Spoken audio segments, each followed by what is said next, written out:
Hi, and welcome back to the Mandarin Blueprint Podcast, episode 119.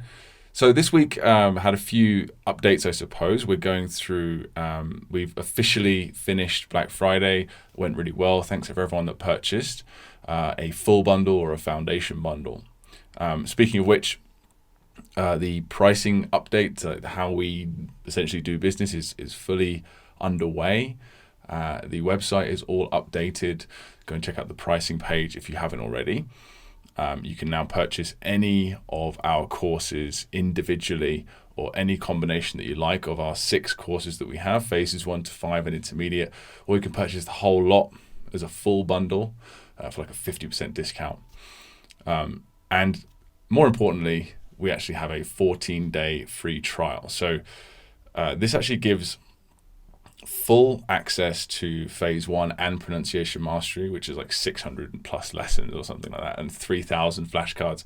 We just thought we'd just give a huge chunk for a longer period of time. We might even increase it to 30 days if people request it, because it's all, we just want to get more people to try it out. So that's all available on the website now. Another little update that we're going to make, because of Black Friday, we had a few requests just saying, I really want to gain lifetime access to the course, but it's a decent chunk of money up front, and we did offer installments, or 2 installments or 3 installments rather for the full bundle, but at a fairly hefty sort of price increase overall. And we thought, let's rethink this to make it easier for people. So we've decided that for now anyway, we'll see how it goes. We'll test this out for a few months and see what the feedback is like, as with everything that we do. We're going to just get rid of subscriptions completely, and we're going to switch to much more generous installment plans. So in fact, by the time this podcast is out, maybe a week later, maybe a couple of weeks from now, we should update the website with this. What we're going to do is put a little slider on the pricing page for the bundle. So you're going to have 2 months installments, 3 months, 6 months installments, and 12 months installments. Of course, the monthly price will increase. The total price will decrease. The monthly price as you pay more months will, of course, go down, but the overall price will increase, but not so starkly. It'll be a steady increase, which of course is industry standards, that sort of thing. And I think that's a lot fairer, and it gives people access to the course. So they can pay, for example, instead of paying $599 up in one lump sum, which is actually the biggest value, the cheapest way to do it, to gain full access to everything, they could do $65 a month for 12 months.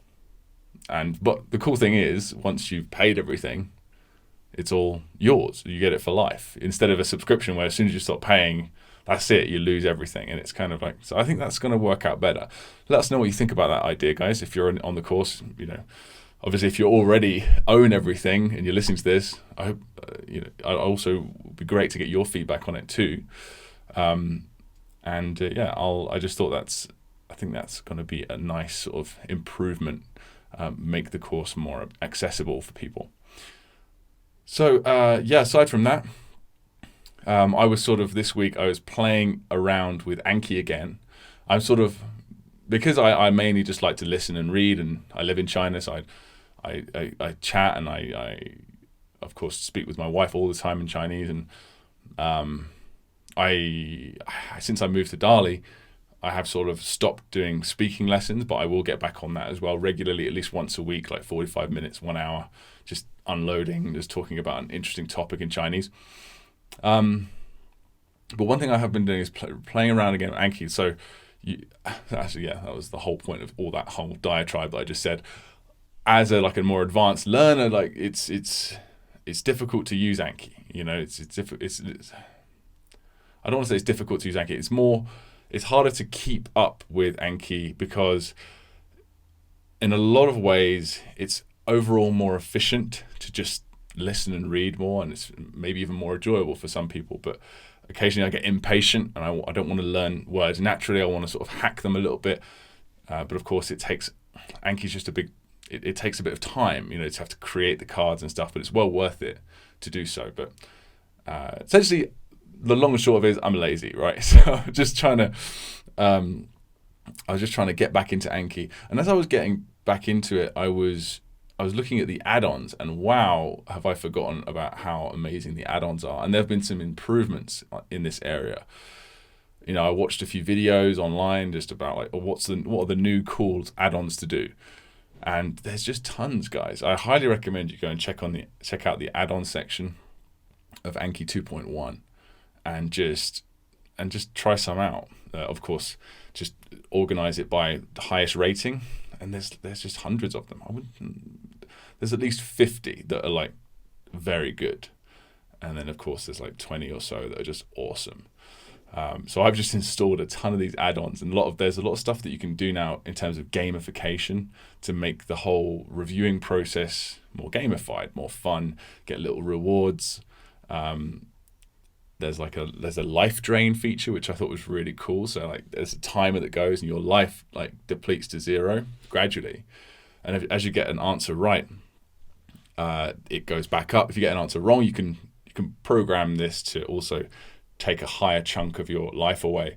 And when you get to 0, it just plays a little wah, wah sort of sound, and then you can start again. It's not a big deal, but it's something there to keep you going, Heat map is amazing as well. It's got this heat map of all your progress over the year. There's just tons of cool stuff. So I highly recommend that you go and check that out. Whether you're on the course, the Mandarin Blueprint Method or not, you should be using Anki, and you should go and check that out. So as for updates, that's about it for this week. Let's jump into the comments and emails that we've had so far. So the first one I want to go through is Micaela Ellison on 行不行? 行不行? It's like, is that all right in Chinese? 行不行 is 行 means possible, so 行不行is like, is it possible? So Micaela says, my impression is 行不行 is asking if something is possible, while 可不可以 is asking for permission. Is that the right distinction between the two phrases, or does it just depend on the context? So the answer is there's a huge overlap. I don't really 行不行. It's 行 actually is more like possible. So you would definitely use it if you're specifically wanting to say, is something physically possible to do? But you can certainly use it for permission as well. So I'm just going to take this 行不行? Or how about we 明天我们约时间吃饭，一起吃饭，行不行? Like, is that possible? Is that all right? So it's both. It's a very big overlap there. Okay, so 可不可以 is the opposite. It's kind of like it can be asking if something's possible, but most of the time it leans towards asking permission. Okay, so the answer is both, but one leans towards the other. The next one here is from Garett Rogers on It's a Word for 过, and he asks, what's the difference between 过 and 了? I believe we've answered this before. We have a YouTube video out there on this, I think, that Phil did. But quickly, 过 means I've experienced something. I've done something before in my life. And there's another usage as well, which I'll mention in a sec. So for example, 我去过中国, 我去过中国. I've been to China at some point, right?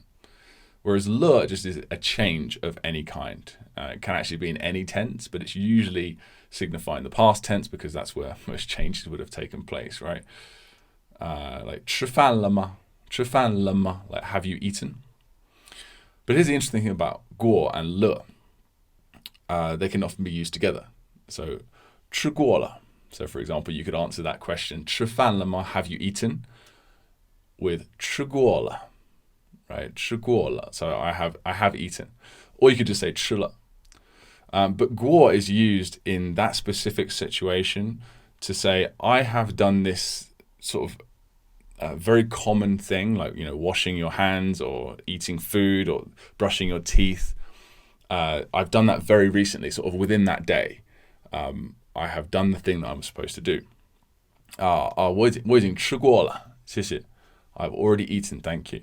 Of course, you could say, 我已经吃饭了, but it's more common to say 吃过了. So it's just one of those interesting sort of usages that you don't really see in textbooks. You sort of have to hear it in real life. So that's something that you can use. Jason Pon on Vocab Unlocked for 最近, he says, is there any insight into the use of 最近 to convey the most past and future? If I'm understanding correct, this means both recently in the past and upcoming in the near future. And I see it kind of as closeness in time from the current period in either direction. Yeah, I think you'd be right about that for sure. Recently, lately, soon, upcoming. And this is an example, just like I said with 过 earlier. It's like, of course, the most common usage of this 过 is the first one I said. Just mean I've been to China, or 去过中国. But it's also used in a less common way, or a less known way. It's actually very common to say, I have done this thing today, or very, very recently, this everyday action I've completed. And it's sort of similar with 最近. It's like 最近, very, very, like say 90% of its usage, I'll just make up a figure in my head. 90% of the usage of this is to mean recently. So for example, how have you been recently? Which is my go-to phrase for asking, how are you? I don't say 你好吗 or something like that. I say 最近怎么样? 最近怎么样? How have you been recently? So that's the vastly most common usage. And but it's also used in the future. So here's another sentence for you. I just grabbed this off Pleco. 最近要上演许多新电影. Many new films will be released soon. Will be released soon. 最近, so you can use it in that sense, but of course it's just far less common. So yeah, I hope those two example sentences help clear that up for anyone that's listening there. Becca G on level 15 complete. Becca has been doing really well on the course. So there's 57 levels in total, so she's still got a long way to go. But getting to level 15 is sort of where, because the course is in phases, right? Phase 1 is levels 1 to 6. It's all about characters, like mastering the character learning method. Phase 2 is about mastering learning words and characters, like actual compound words together. And then phase 3, which is where Becca is all about transitioning from individual characters and words to actually reading whole sentences and understanding them. And it's a big transition. It's probably the hardest transition because it's just, well, it's a big difference, right? And level 13 is the first level of phase 3, and we end up hitting you with a lot of sentences that you've built up over the previous levels in phases 1 and 2 that you've unlocked. And so it's a lot to work through, and at the same time as this transition, it can be tough, right? And then 14, 15 is where you start to get the hang of things. And you can see that from Becca's response here. She says, whew, I think that's how you pronounce that. Finally finished level 15. I will say all the level 13 to 15 sentence cards in Anki definitely slowed me down a lot, but in a good way. Being a bit of a completionist, I'm doing all of the sentences, not just the required ones. Yes, of course, we did that because we just said, okay, we're going to make these sentences that are like the minimum to acquire certain grammar points that you need. And extra ones, of course, we recommend that you do too. But if you're impatient to get to the next level, which a lot of people are, understandably, you want to keep moving forward, you can skip those and do them later once you're a bit more quick at, reading later on down the line. She continues, even though it is more to go through, I feel it really helps seeing these words in a few different example sentences. Yeah, you can't, it's never going to hurt to have more input, right? I may be spending more time on them than is really necessary, as I sound them all out and practice my tones before listening to the recordings to see if I got it all right. Yeah, that's going to take more time, but again, it's not going to hurt you, it's going to help you, right? So it's going to technically slow you down, but you're gonna have a lot more depth to your skill, as well as breadth later on. On top of that, I want to really understand the sentence before I move on. I often find myself muttering a lot of these sentences aloud without realizing it as I go about my day. My husband will ask what the heck I'm jabbering. Oh, I just asked you to come check out this wooden spoon. Or, you look pretty today. That's hilarious. Haha, I love this program so much. I always look forward to lesson time, even if I'm only able to do 1 hour only an hour a day. That's like that's pretty good, an hour a day for the average person, I would say. So do not be harsh on yourself there, Becca. That's brilliant that you see an hour a day as like only an hour a day. It's always worth my time. Thank you both for putting so much time and effort into building MB. I've learned so much in only a month and have had a blast doing so. Thank you for all that you do. Awesome. Well, thank you for the wonderful comment and for smashing the course. So that's really good, actually. A month. So you've gone through. I can't off the top of my head. I don't know. That would be, I'd say, around 200 characters, right? Maybe 180 or something like that, if I'm remembering correctly. So not bad, along with all the words and the sentences and of course pronunciation mastery as well. There's a ton of work. So well done, Becca. That kind of reminds me, actually, I was writing an email today and yesterday about, just trying to sort of highlight the benefits of what we do. And I would say that in terms of actual results, I think we're the best out there in terms of actual results, but also we require actual work, actual effort. Like what Becca's done. Like clearly she's it's not been a breeze, right? She's not just like, yeah, I'm just pressing this button on this app. It's making a cool sound and it's making this flashy thing. And I'm sort of, at the same time, I'm sort of flipping and checking my Facebook and I'm just like listening to something and repeating it. You actually have to engage a lot, with our course and our content. And it takes more energy than most like say apps and courses out there, I would say. You can't just sit there and listen and go, okay, cool, the next video. You have to apply everything, follow the instructions. They're very clear instructions, but put a lot in. But you get more out than anywhere else, I think, and I just love that because I don't like the idea of us being like, yeah, you can reach, what do we say sometimes? We say like, you can reach 80% of master 80% of the language by coverage, 1,000 words in as little as 2 months. It's like, yeah, that's possible, but we always make it clear on the page somewhere. It's like, it takes real work. It takes time. As long as you're willing to put in the time, you can get those results, So well done, Becca. That's awesome to hear. Please keep us updated. That was a great message. Micaela Ellison on 记得, as in to remember something. Can you explain how 上周给你说的话 translates to what we said last week? Literally, it seems like the sentence would mean the words that last week gave you to say. That's fantastic. Yeah, well, that's the problem with translations, right? I mean, try putting any Chinese in Google Translate and seeing what English you come out with. I guess it's getting better, but it's a long way off, Yeah, translation is just, it's kind of like, it's just a rough, it's not an exact science, really, It's just the meaning that sentence conveys. 上周给你说的话, or 跟你说的话. That's what it would be the equivalent to in English. Of course, we're not going to translate literally, otherwise that wouldn't be much of a translation. Do you see what I mean? So, yeah, but it's really common in the early days to stress out about translations. Please don't.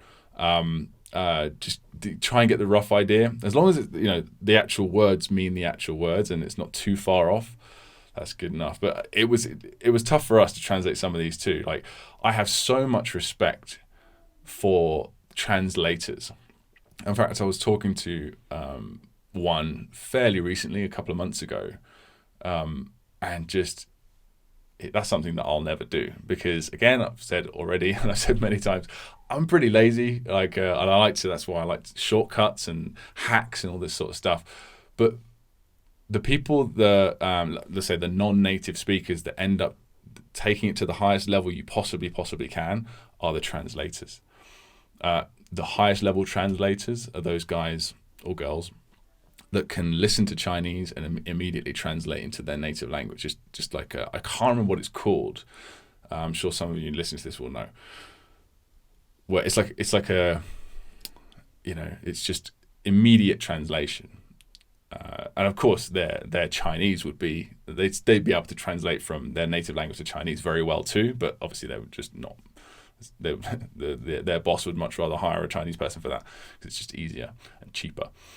But that's, I think, as far as I understand, that's about as high as you can go in terms of your level of Chinese which even native speakers wouldn't be able to do, or at least it would be hard for a native speaker to do. So massive respect to those people, because that's just, I remember even seeing, Dashan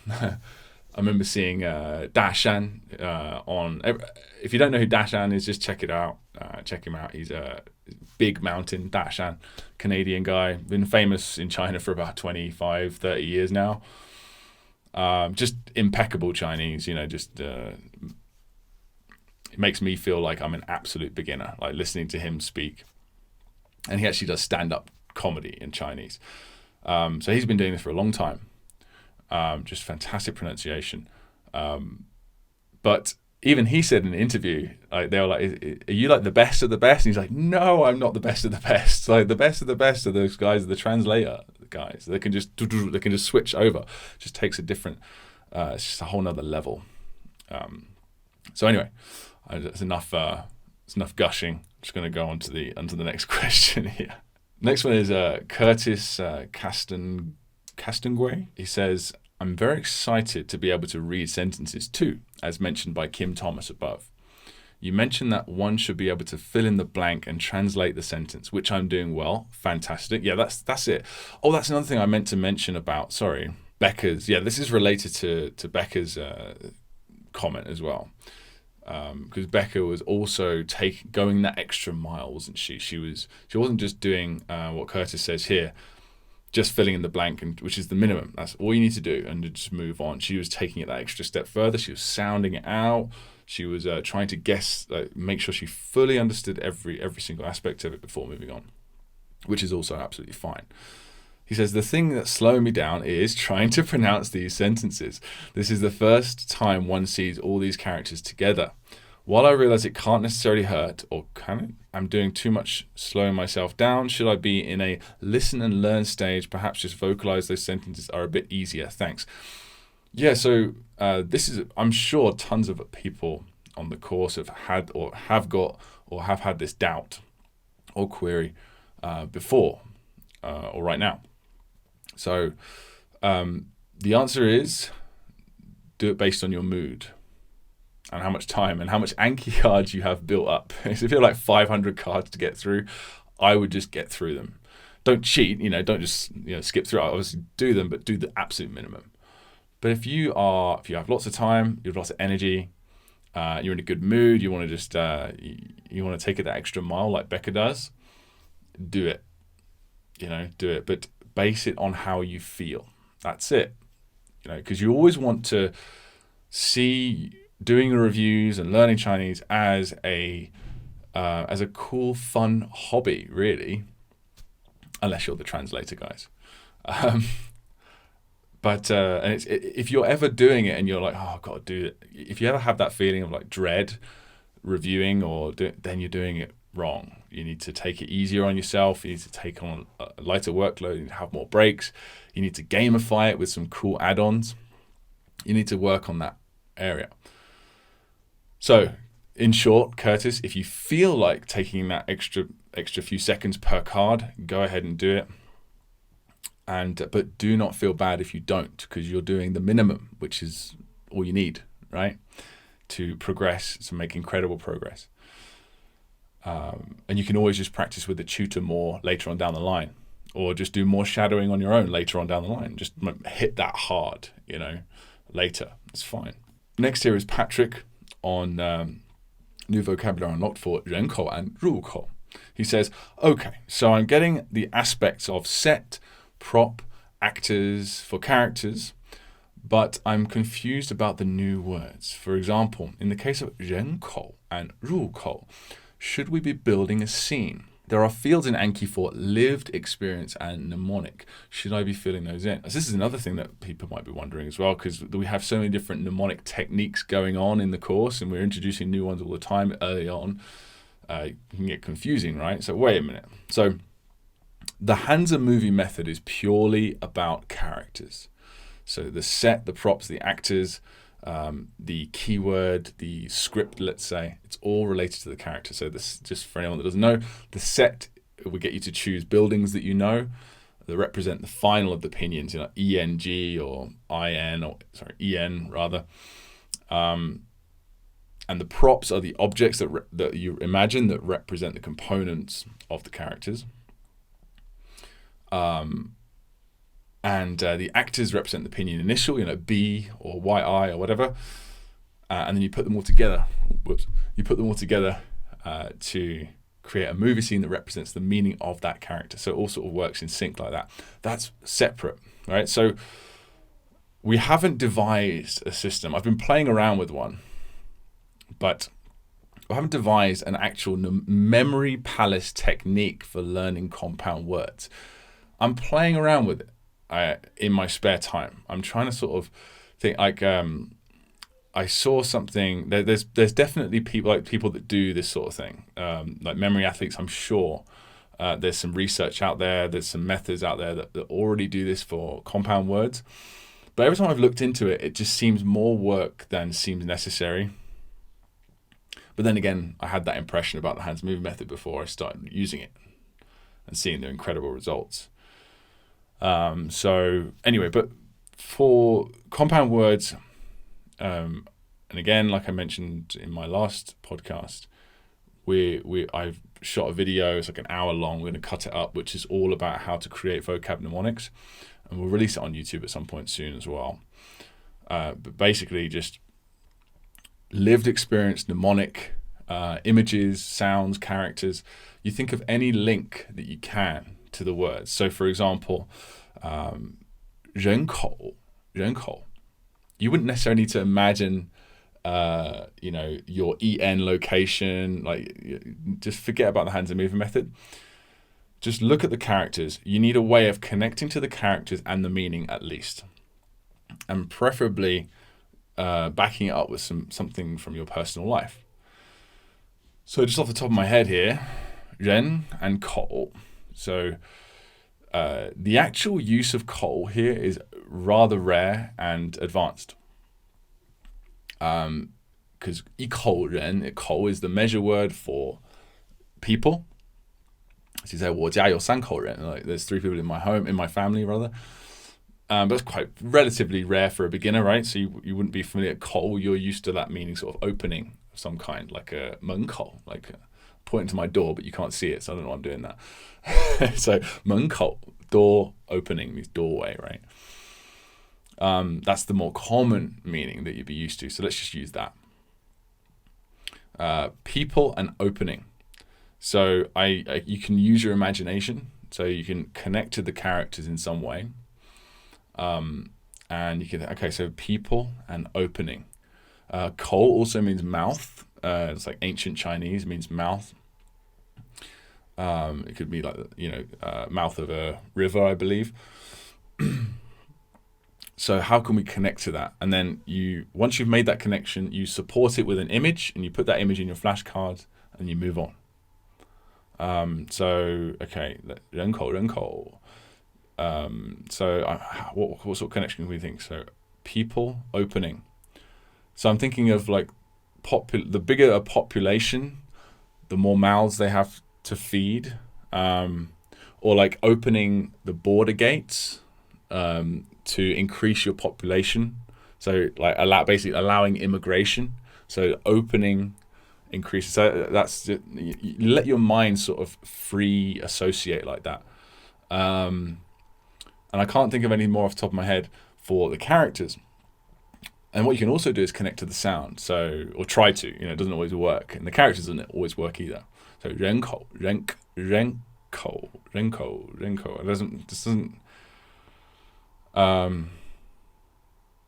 Okay, so and sometimes you can do half. So 人 means people or person, and 口, that reminds me of like .co, like company, right? So a people company, they create population. So I'm imagining like, so I would maybe search for a picture of someone like printing people, or like people being created on a production line.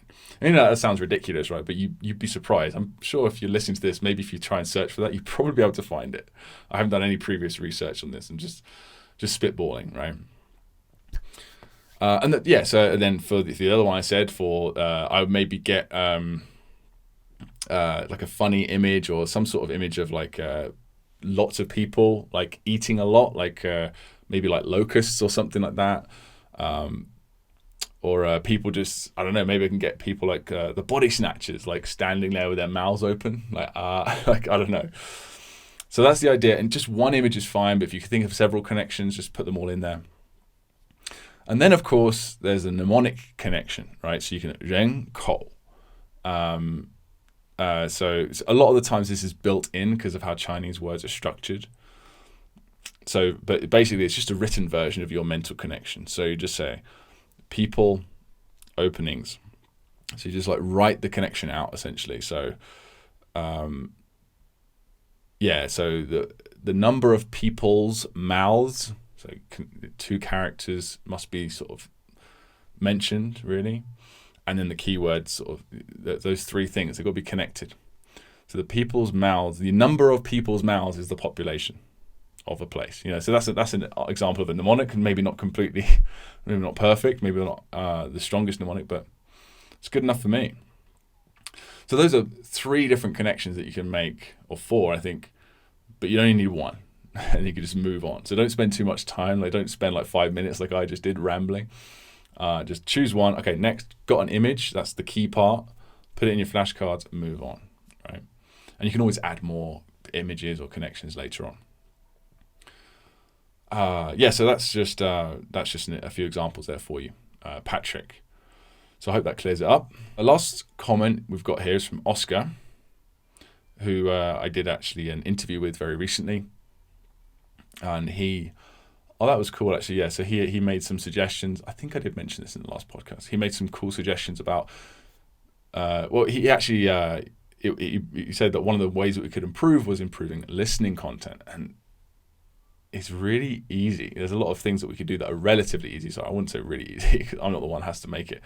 Our assistant is going to do it for us. But like, we can make an Anki deck that's purely more listening based. It's quite easy to make, quite quick.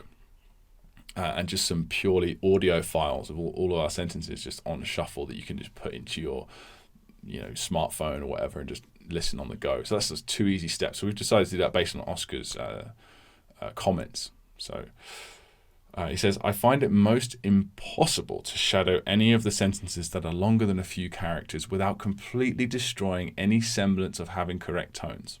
No worries. Like with a lot, it sounds like you maybe solidified some bad habits and tones. There's a lot of things that we do with Mandarin Blueprint, the method itself, that massively improves your tones. Like there's a lot of techniques there's several techniques that we talk about in pronunciation mastery, like thinking there's 19 tone pairs. That's it. 19 combinations. You choose an anchor tone pair anchor. So basically a word that has that tone pair, so 19 different words, and you master those individually. So for example, first tone be 飞机. So 飞机 is your anchor. Why do I keep saying this wrong? Tone pair anchor for first tone. And then you choose another word for first tone, second tone. 因为 that's a really bad example. But you get the idea. You choose those words and you practice them. You have like a tone pair chart, which we do provide for you in the course. So that's one thing you can do. Next thing is the hands and moving method. Because the tones, which is something I forgot to mention in my answer to Curtis, the tones are actually laid out, they're attached to the rooms within the house, which adds a visual link, another anchor, if you like, to the tone. So fourth tone is a bathroom. Oh, this character's in the bathroom. It must be fourth tone. It's not perfect. It's not watertight because, of course, about 20% of characters have multiple pronunciations and often multiple tones. But for at least one usage of that character, you are set. So that is another thing. As you progress through the hands and moving method and you solidify those characters more in your mind and you continue to practice the pronunciation mastery techniques, your tones will improve. But at the end of the day, it's tough, right? That those two are not going to just help everyone become perfect at tones. Some people are naturally just better as well. Or some people have much better habits. Or they start with Mandarin Blueprint from scratch and they don't have any bad habits, for example. Just throw a plug in there again. But yeah, the only thing I can really suggest, apart from the other things that I suggest, the only other thing I can suggest is taking your time, just focusing, repetition.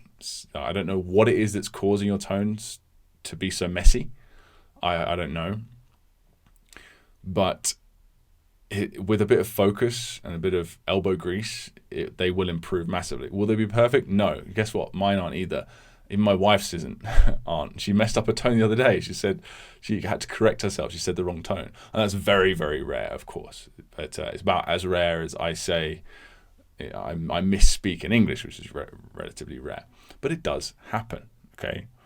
And it's going to happen. And especially depends on your mood, your situation, where you are, who you're talking to is a big one. You know, I've mentioned this before. If I'm talking to someone that causes me a bit more stress, you know, like my wife's family or something, they're lovely, but, you know, you can mess up a lot in China. It's not just about language mastery. It's also about cultural mastery here. You know, you can say say something with decent pronunciation and grammar, but you said it to the wrong person and now they're offended. You know, so I've always got that in the back of my mind, which causes me to make more mistakes and blah blah blah. So but yeah, start small, start with individual words, master those tone pair anchors.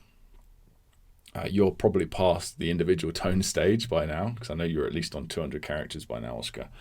But once you started to master that, master individual phrases. Say them 50 times. Don't just do it on your flashcards. Have it on your phone or whatever you do to listen to stuff around with you. Repeat the same thing, not different things. Like it's kind of like Bruce Lee quote. You know, I don't fear the man who's practiced 10,000 kicks. I fear the man who's practiced one kick 10,000 times.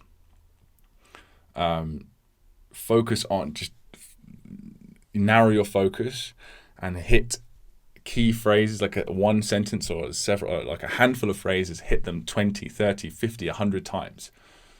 And also work with a tutor, someone that's actually maybe on italki. You find a tutor that specifically is helping with pronunciation and tones, but it doesn't really matter that much, actually, to be honest. As long as they're a native speaker and they can point out politely and nicely and friendlily that your tones are wrong and how, you know, where exactly which ones are wrong, you know, so that's another step that you can take there. But yeah, tones, I would say, in terms of in terms of the whole language, maybe tones and characters are the toughest. And with our method, you know, you've mastered characters, and there's nothing to worry about with characters. But yeah, the tones, just keep up with that and let me know how it goes. I think that's 4 suggestions for you, so it should be enough to be getting on with. So thanks, guys. That's the all the comments and emails for this week. Let's go into the movies. So again, we've got a select few here, like 7 or so. That's great. So again, like I said last time, I like seeing more and more of these each week. It means more and more people are making their way into the intermediate course, which is fantastic. Chris N on Make a Movie for Cool. He says, I think I'm going to make a prop out of gao, which means to tell, because it's the right side component of cool, because it's a component in 16 characters, although I don't know how common they are. Yeah, that's the key part. It's tell, and it looks a bit like an old-timey telephone. Nice. So then for this one, my cool actor is talking to his ex on an old-timey telephone. She's being brutal. That's cool. It's cool. Yeah, to him. It also means cool as well. That's kind of like a transliteration, though. And he's taking swigs from his bottle because she's so cruel. That's very 生动. I think that's the right word for it. It's very vivid. That's a good one. Good story. And I'll mention the first point you said about making it into a prop in just a sec, but it's related to Tyson's comment as well. So he says, since null is a component in several characters, I made it a prop, Samwise. Oh, sorry, not null, null li. Yeah, so that's li. Sorry, it's the second part of null. I mix them up. Tyson has done the same as Chris. Like, he's decided to make props because that particular component is commonly used. And that's absolutely fine. We don't mind people doing that. In fact, Tyson's done this a bunch throughout the course. He said, I'm going to make this into a prop. Here's the thing. And Tyson knows this already, but just for Chris, Phil and I, we sort of went through every single component, every single character very carefully with a fine-tooth comb. We thought, how often is this prop used in this section, so far in the characters that we've covered, the 1,500 characters, or in fact, the foundation was done separately. So the first 600 characters, and then we doubled it. So basically, we did it section by section. And so we said, for example, in the foundation course, this prop, this component is really common. It's used in 10 characters, but only used in one character in this particular 600 set. So let's not bother making it into a prop right now, because what is that? That's just extra work for you, the user, when we can just get you to make a prop when it actually matters, say in the intermediate. So we don't want you spending extra energy and time. That was our philosophy behind it anyway. We don't want people. The whole point of Mandarin Blueprint, I think, there's a lot of points to it, let's say, but one of the underlying philosophies is efficiency. We want you to do as little work as possible to get the most results, biggest bang for your buck. That's how we painstakingly chose the character order, synced it up with the words and stuff like that, right? It's not perfect, but we try to get as close as we could to perfect. And then when the intermediate came out, the same thing happened. We came up with there's a bunch of props. Like, for example, I think Li would be one, where it's so rare in this section of characters that we just released. It's only used in Jian Kang de Kang and maybe one other character.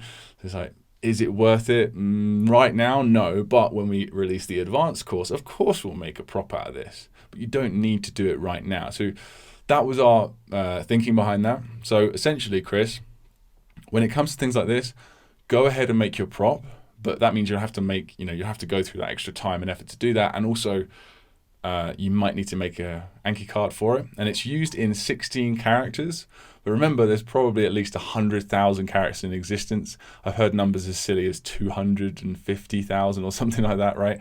So, yeah, the key thing is are those 16 characters anywhere near the most common 3,000, which makes up 99.1% or 99.7% of all the characters in existence, right, in terms of coverage and usage.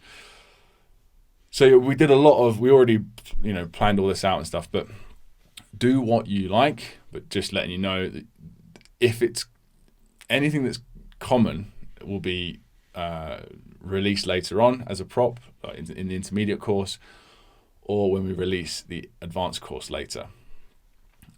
So yeah, awesome. So but yeah, go ahead, awesome. Do what you want.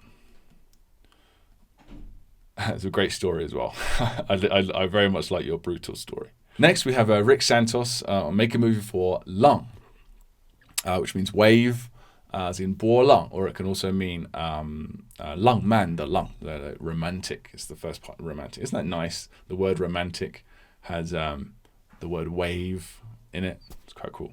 While dozing off in the backyard, Luke was dreaming. Oh, is that me? I'm his L. Okay, nice. Luke was dreaming that a nice angel, Liang, that's the right side component, which means nice. I mean, that's what Liang is, was transporting him to England. Oh, England. Okay, over this England, I guess. Over the splashing waves of the sea. Nice. Only to wake up with his son playfully spraying his face with the plastic water gun. His son then waved his water gun in victory and ran out to look for another victim. So yes, all the boxes have been ticked there. Rick, well done. Thanks for using me. I'm honored as well.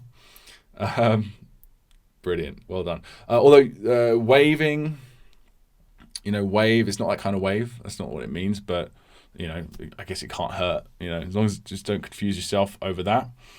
But very good scene. George Lohrer for Make a Movie for Nai, as in 牛奶 or 奶奶, which means mother's mother, grandmother. Nicolas Cage, the Ghost Rider. Cool. Has a well-kept secret. He regularly has problems to sleep well, but he has found a way out. When he arrives home in the bathroom of my AI set after a long night, he loves nothing more than changing into some cozy women's clothes, pull on his boxing or sleeping gloves, and have a warm milk. Then he can sleep very well. So he used women's clothing to represent the female component on the left, and the boxing gloves represents the right side component. That is great. Simple, vivid, ticks all the boxes. Well done, George. Joel Fortin on Make a Movie for Jiao, which means, we use the word intercourse, but as in like interchange, it can be used in many ways. No one get offended or send us emails, please. My Chinese friend Jie is standing outside the entrance of my AO set. Walking towards the house is Mr. Incredible. That's the father component. That's a really good one. Wearing a hat. As he gets closer, Jie noticed that it's green. She chuckles and says, "Do you know that wearing a green hat means that your wife is having intercourse with another man?" Mr. Incredible's face suddenly drops, mouth open, eyes wide open, and looks completely stunned. So he quickly takes off the hat off his head and throws it as far away as possible with his strength. It disappears into oblivion. First of all, Joel, very well written. Second of all, I know I usually go on about how you must make the keyword connection visual, but I'm glad you didn't in the case of intercourse. Well done for keeping it PG-13, whilst also being completely enough to link to the true meaning. Okay, very well done. Thank you for making it podcast worthy as well. Not naughty. Awesome. Third, yes, wearing a green hat in Chinese culture means that your wife cheated on you. 戴绿帽子. So, 你老婆, your wife, 给你戴绿帽子. Like that means she gave you,给你, she made you wear a green hat.